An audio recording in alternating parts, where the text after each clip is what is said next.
Hi, this is Bob, and welcome to Bob's World Cars.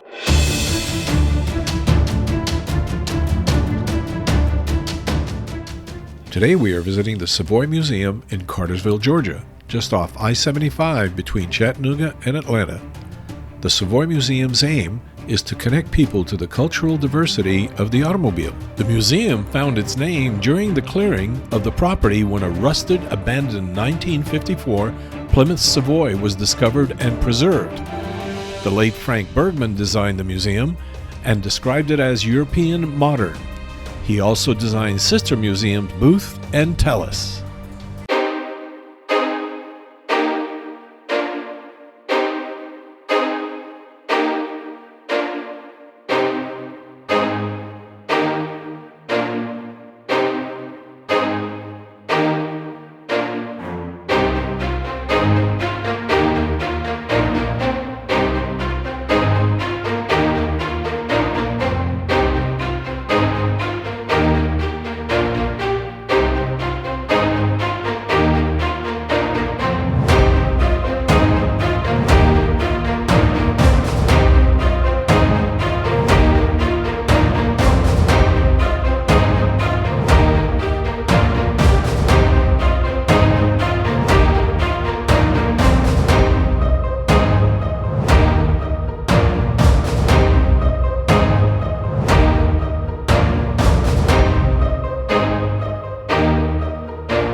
Thank you for watching our latest episode of Bob's World Cars.